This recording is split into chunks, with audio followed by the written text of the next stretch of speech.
everyone, and welcome back to my channel. It's the first day of Inktober. I am so happy. You don't even know how happy I am. I absolutely love Inktober.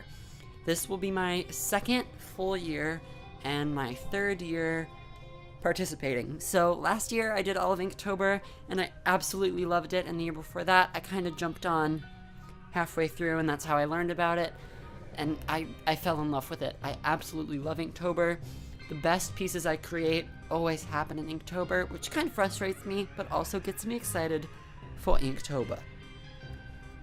So, we're just starting right up. If you didn't see any of my previous videos, I did make a video talking about my plan for Inktober. I am uploading every single day, which is insane. And I made my own sketchbook, which I'm drawing in. And I also did a little kind of tutorial video on how to participate in Inktober and what supplies I recommend. So if you haven't, go see those right now. So day one, the prompt was poisonous, and so I didn't really have any ideas besides drawing like a spider or a snake, but I didn't want to be boring. It just seemed kind of, that's what everyone else first thinks about, so I decided to do something different. I'm still kind of literal because it's a bottle of poison, obviously, but I feel like not many people will be doing a drawing like this, so the idea intrigued me. So I went in with my Micron 03 and I did the simple outline of the jar. It's pretty simple, just a jar that I looked at on Pinterest for a reference photo and drew the shape of that jar, and then I lightly sketched a skull in the middle of that jar just to really give that idea that it's a bottle of poison and don't drink it. Yeah. So this was my idea for day one. I really like how this turned out. It turned out a lot better than I thought it would. Once again, it's Inktober, so everything I do is going to look better than it usually does, because that's just how it works for me. But it came out really well. I'm pleased with it. I think it's a good first day drawing. So right now I'm just going in and doing the fine detail work before I ink the poison. So I'm going in right now and doing the skull.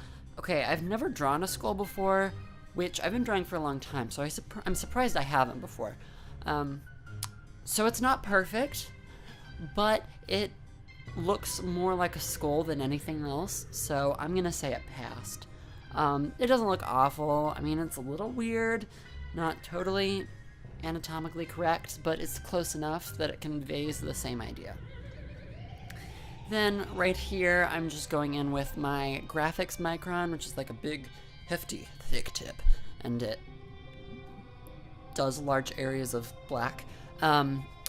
But it was still a little slow for me. I'm impatient and I wanted it done. So I decided to use my PH Martin high carb ink. I always want to call it like super black, because that's what it is. It's like super high carbon content, so it's like really black. But I don't here. I do out loud at home. So I went in with that with one of my brushes. I actually hate this brush with a passion. I can't stand it. It irritates me that it was the only one that would work for this, so I hated it a little bit less. And I used that just to fill in the area where the poison is. Yeah.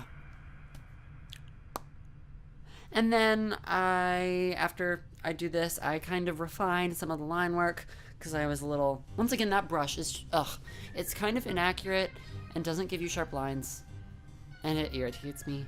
So I had to go in and like redo some of the lines to make it even.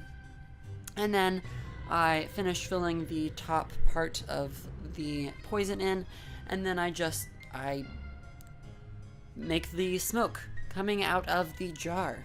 So it's an idea that I had where it's like so poisonous that it's just like fuming.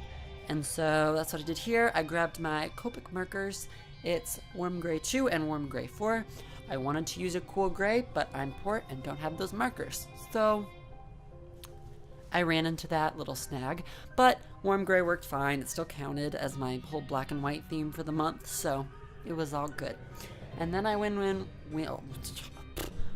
And then I went in with my white Jelly Roll pen and I added some details to make it look like it's an actual jar. So I kind of highlighted the overall edges of the jar to give it that 3D pop, like it has a... like it's reflective, that's the word. I just did that all around to add some nice details and some highlight pops. And then at the very bottom, I did these shapes, and I saw this done by someone who also drew a jar in ink, and it was just these white parts, and it actually gave the jar more like curvature and made it look more realistic. So that's what I did. I added those in, and it just makes the jar look real and like it's kind of curved at the bottom. So that helped a lot. And then I went in with that white Jelly Roll pen and I added some ripples on top of the poison in the jar, just to zhuzh it up and give it some extra detail.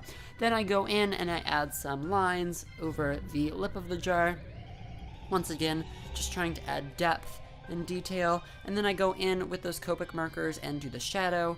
I originally just do one big shadow with the Warm Gray 2, and then I darken the edge with the Warm Gray 4, the edge of the shadow, and then I blend them together with the Warm Gray 2 again to make it cohesive.